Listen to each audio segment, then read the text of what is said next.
think another thing that a lot of people may not realize about you, in addition to the other things we found out during the course of the interview, you being from Canada, your time in state government, different campaigns you've been on, is that you're a gigantic Eagles fan, like myself. Some annals and circles, I'm considered the biggest Eagles fan. Right, exactly. And yeah. you're part of an illustrious group in Philadelphia radio. And since a lot of our audience is central and North Jersey, you might want to fill them in a little bit. Well, there is a Philadelphia sports talk radio station out of Philadelphia, WIP 610 WIP AM, and Angelo Cataldi, who's the host, a good friend, decided back in 1999 for the NFL draft to put together the most crazed, rampant Eagles fans because we had the second pick overall. Now, the agenda was that we wanted to draft Ricky Williams, and the rest we should say is history. So I was one of those 30 people, and now on the radio station known as Rocco from the Dirty 30. And I did the pregame show before Eagles, did some analysis. I'm on the radio all the time with Angelo, and you know the other hosts, but mostly Angelo's show and in the morning crew, Rhea Hughes and Al Morgani, and now Hugh Douglas is on the show as a regular, and Keith Jones from the Flyers. Flyers, yeah. Yeah. So I go in the studio as often as possible, or or by phone, and they like what I say. I try to give some humorous anecdotes. Very frustrating when you're an Eagles fan to come up with that humor. But you know what? It's like one time I was on the air and I made it I gave this analogy. It's like having a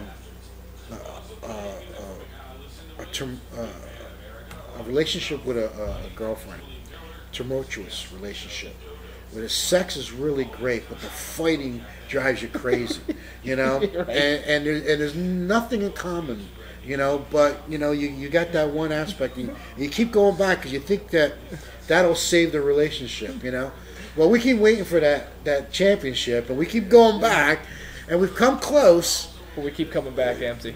Yeah, it was a shame with Brian Dawkins. Players come and go, but the fans are always the constant. We're always there, and we support the colors, we support the team, and we may be the problem. It's probably not Joe Banner. I think he is the problem, but it's us, the fans, because they know that we're loyal. They know that we keep buying the merchandise. We keep going to the games. I'm a season ticket holder, and they prey on our weaknesses. Because they know they don't have to produce that Listen, championship. they're as bad as keep us coming back. They're as bad as subprime lenders. Okay, people wanted bigger and raunchier homes, and damn it, they were going to get the loans approved so we could have it. Yeah, exactly. But I just stay hopeful. I'm sad to see Brian Dawkins go. Do you think they're going to be able to replace that kind of leadership? Because that's my perspective right now. I mean, I understand the argument that he's getting a little older. I still think he's still better than most guys, You can never replace a Brian Dawkins. I mean, the guy's a Hall of Fame player. So do you think it was a mistake? How they treated him? I don't think that they treated him badly until he was gone. Then to try to justify their reasoning and create this scenario for fans, no one bought it. Right. No one bought it. I mean, the Spinmeister, Joe Banner, tried to go out there. Andy Reid, until today, was definitely silent on this whole issue. Jeffrey Lurie never speaks, But if it comes down to believing the spin by Joe Banner or Brian Dawkins' own words, well, I am definitely going to believe Brian Dawkins. Okay, so he's a straight shooter. Yeah, if he says that the Eagles didn't call him back, I believe that the Eagles didn't call him back because they knew they could not match the money that he was going to get in Denver. So in retrospect, if you look at the big picture, did they do him a favor? Say, look, we can't give you that. This is what we're going to give you. But we don't want to stand in your way. Why couldn't they have called him and do that? Why couldn't they call him and say, look, we don't understand you. That's a lot of money. Brian, you'd be crazy to turn it down. We're not going to offer you that. So your problem isn't so much with the substance that went down, but the form of how it went down. And it's the way they always do things. Right, which is...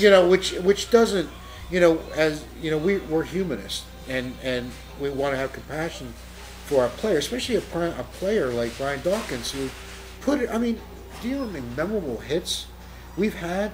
I till this day, the tight end for Falcons, Crumpler, and the quarterback. Oh man, I'm forgetting his name now. Vic, yeah, Michael Vick on the goal line. It's easy to forget. Because it's not there anymore. But at the goal line, they're in a playoff game. That was the best hit I've ever seen. Okay. I think he's still shaking that one off. Well, he didn't have neck problems. I wonder if it was from that hit. I could tell you that when Michael Vick was ever on the field, he kept his eye out for number 20. He kept his eye out for number 20. Getting hit by Dawkins is like getting hit by a small vehicle. Because I met the guy a couple of times. I was more impressed on how his back was chiseled, let alone the front of his body. I mean, the guy is phenomenally built. I mean, he could enter... Because the back's where all the power is, yeah. Well, he could definitely enter like a Mr. Olympia. I mean, he was that built. Yeah. And just a great person. Great person.